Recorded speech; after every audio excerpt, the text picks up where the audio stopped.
padroeira de um povo a lutar, a gente mineira te quer exaltar, não só lá na serra, tu és... Amado irmão, amada irmã, saúde e paz com apreço. Aqui estamos juntos, por graça de Deus, ao redor da amada Mãe Maria, para que ao proclamar a palavra e escutá-la amorosa e atentamente, ela se torne luz para o nosso caminho e lâmpada para nossos pés. A exemplo desta mãe, que é mãe e se torna discípula daquele que nos fala. Meu irmão, minha irmã, preparando-nos para colocar a palavra de Deus no fundo do coração, lembro aqui um sermão de São Pedro Crisólogo, um bispo, quando dizia assim: considerai o que atraiu Cristo à casa de Pedro. Ele foi lá na casa de Pedro. Não foi certamente o desejo de repousar, mas a enfermidade da sogra doente. Não a necessidade de alimentar-se, mas para exercer o seu poder divino. Na casa de Pedro não se derramavam vinhos, mas lágrimas.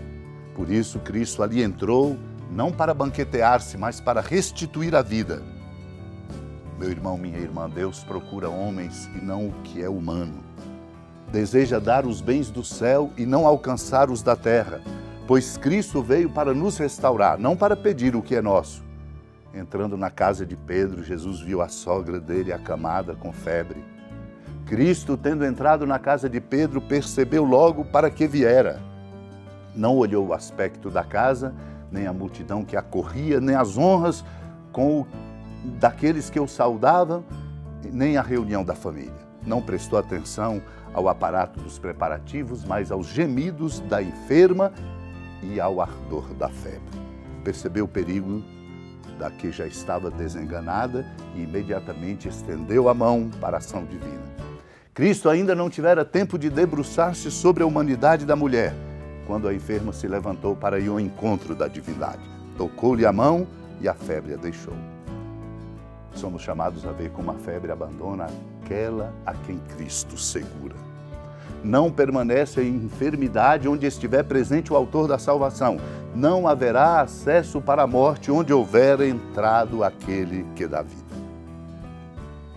Naquele tempo, Jesus saiu da sinagoga e entrou na casa de Simão. A sogra de Simão estava sofrendo com febre alta e pediram a Jesus em favor dela. Inclinando-se sobre ela, Jesus ameaçou a febre e a febre a deixou. Imediatamente, ela se levantou e começou a servi-los. Ao pôr do sol, todos os que tinham doentes atingidos por diversos males os levaram a Jesus e Jesus colocava as mãos em cada um deles e os curava. De muitas pessoas também saíram demônios gritando: Tu és o Filho de Deus. Jesus os ameaçava e não os deixava falar porque sabiam que ele era o Messias. Ao raiar dos dias, Jesus saiu e foi para um lugar deserto. As multidões o procuravam e, indo até ele, tentavam impedi-lo que os deixasse.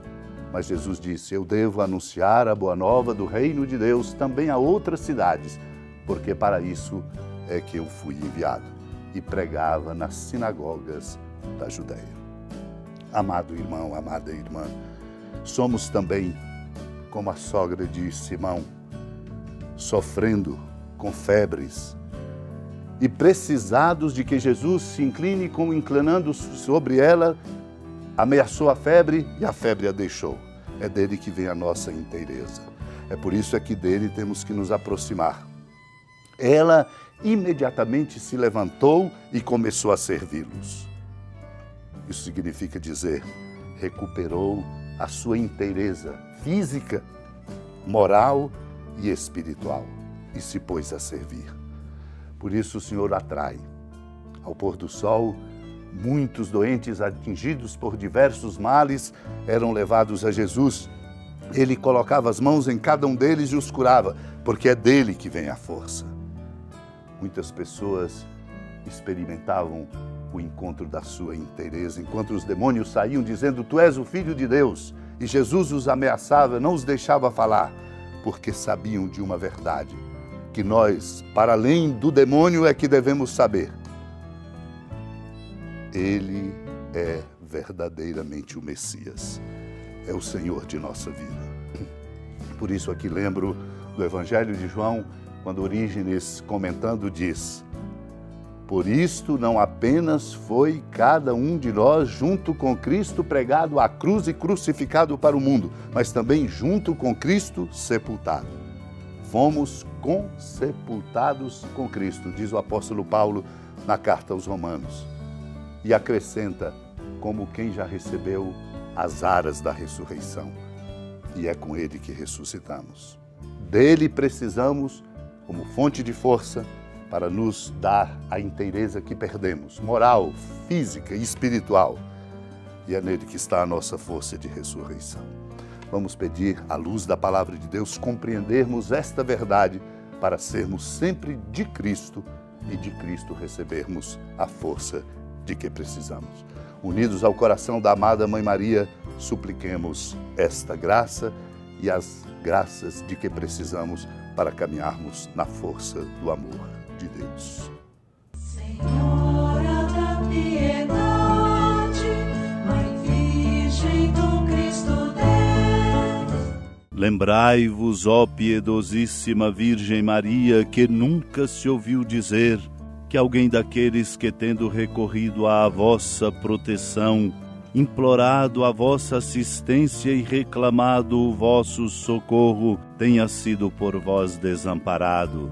Animado com igual confiança, a vós recorro, ó Virgem das Virgens, e gemendo sob o peso dos meus pecados, me prostro a vossos pés. Não desprezeis as minhas súplicas, ó Mãe do Verbo encarnado, mas dignai-vos de as ouvir propícia e de me alcançar o que vos peço. Amém. Feliz padroeira de um povo a lutar,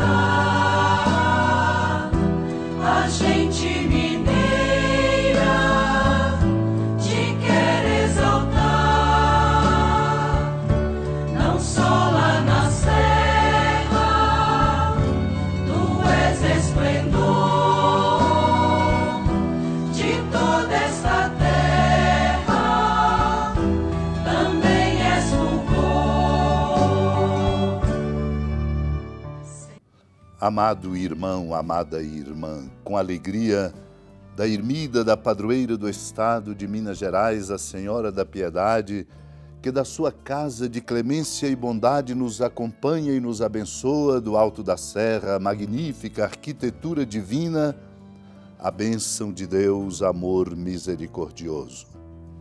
Pai, Filho e Espírito Santo, desça sobre sua família, proteja sua casa, sustente sua vida, fecunde o caminho missionário de nossa igreja e nos encha de sabedoria e permaneça conosco para sempre. Amém.